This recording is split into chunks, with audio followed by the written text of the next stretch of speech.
Assalamualaikum warahmatullahi wabarakatuh teman-teman. Jika di video sebelumnya kita sudah membahas tentang sejarah pemilu, di video kali ini kita akan membahas sejarah dibentuknya lembaga pengawas pemilu untuk mengawasi penyelenggaraan pelaksanaan pemilu sehingga azas dan prinsip langsung, umum, bebas, dan rahasia, jujur, dan adil dapat terlaksana dengan baik. Jadi, pastikan terus teman-teman untuk menonton video ini. Istilah pengawasan pemilu baru muncul pada era 1980-an. Pada pelaksanaan pemilu yang pertama kali dilaksanakan di Indonesia tahun 1955, belum dikenal istilah pengawasan pemilu karena pada era tersebut terbangun trust atau kepercayaan di seluruh peserta dan warga negara tentang penyelenggaraan pemilu yang dimaksudkan untuk membentuk lembaga parlemen yang saat itu disebut sebagai konstituante.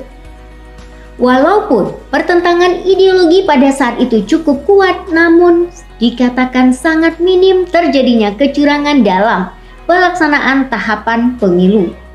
Kalaupun ada gesekan terjadi di luar wilayah pelaksanaan pemilu, dan gesekan yang muncul juga merupakan konsekuensi logis terhadap pertarungan ideologi yang terjadi pada saat itu.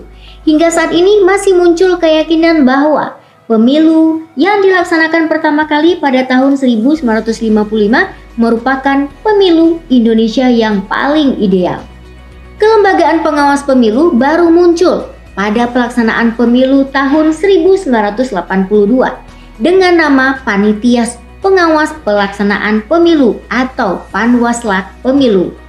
Pada saat itu sudah mulai muncul distrust atau ketidakpercayaan terhadap pelaksanaan pemilu yang mulai dikooptasi oleh kekuasaan rezim penguasa. Pembentukan Panwaslak Pemilu pada tahun 1982 dilatari oleh protes-protes atas banyaknya pelanggaran dan terjadinya manipulasi penghitungan suara yang dilakukan oleh para petugas pemilu pada pemilu 1971 karena pelanggaran dan kecurangan pemilu yang terjadi pada saat pemilu tahun 1977 jauh lebih masif, maka protes-protes ini lantas direspon pemerintah dan DPR yang didominasi oleh Partai Golkar dan juga Partai ABRI pada saat itu. Akhirnya muncullah gagasan untuk memperbaiki undang-undang yang bertujuan untuk meningkatkan kualitas pemilu yang dilaksanakan pada tahun 1982.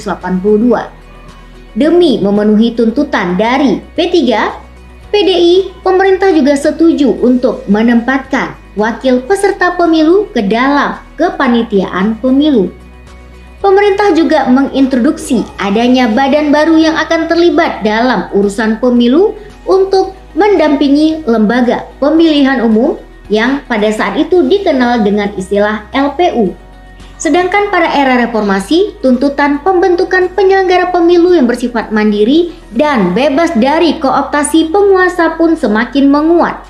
Untuk itulah dibentuk sebuah lembaga penyelenggara pemilu yang bersifat independen yang diberi nama dengan Komisi Pemilihan Umum atau KPU. Hal ini dimaksudkan untuk meminimalisir campur tangan dari pihak penguasa dalam pelaksanaan pemilu, mengingat penyelenggara pemilu sebelumnya, yakni LPU, merupakan bagian dari Kementerian Dalam Negeri atau sebelumnya disebut dengan Departemen Dalam Negeri. Di sisi lain, lembaga pengawas pemilu juga berubah nomenklatur dari Panwaslak Pemilu menjadi Panitia Pengawas Pemilu atau Panwaslu. Perubahan mendasar terkait dengan kelembagaan pengawas pemilu baru dilakukan melalui Undang-Undang Nomor 12 Tahun 2003. Menurut undang-undang ini, dalam pelaksanaan pengawasan pemilu dibentuk sebagai lembaga ad hoc terlepas dari struktur KPU yang terdiri dari Panitia Pengawas Pemilu, Panitia Pengawas Pemilu Provinsi, Panitia Pengawas Pemilu Kabupaten Kota, dan Panitia Pengawas Pemilu Kecamatan.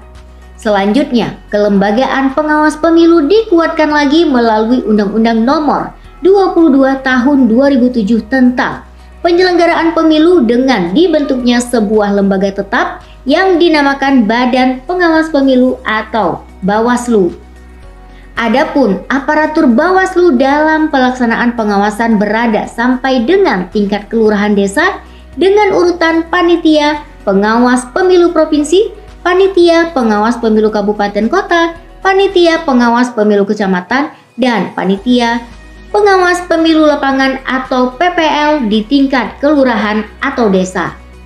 Berdasarkan ketentuan dari Undang-Undang Nomor 22 Tahun 2007, sebagian kewenangan dalam pembentukan pengawas pemilu merupakan kewenangan dari Komisi Pemilihan Umum atau KPU. Selanjutnya, berdasarkan keputusan Mahkamah Konstitusi terhadap judicial review yang dilakukan oleh Bawaslu terhadap Undang-Undang Nomor 22 Tahun 2007, rekrutmen pengawas pemilu sepenuhnya menjadi kewenangan dari Bawaslu atau Badan Pengawas Pemilu. Kewenangan utama dari pengawas pemilu menurut Undang-Undang Nomor 22 Tahun 2007 adalah untuk mengawasi pelaksanaan tahapan pemilu, menerima pengaduan, serta menangani kasus-kasus pelanggaran administrasi, pelanggaran pidana pemilu, serta pelanggaran kode etik. Dinamika kelembagaan pengawas pemilu ternyata masih berjalan dengan terbitnya Undang-Undang Nomor 15 Tahun 2011 tentang penyelenggara pemilu.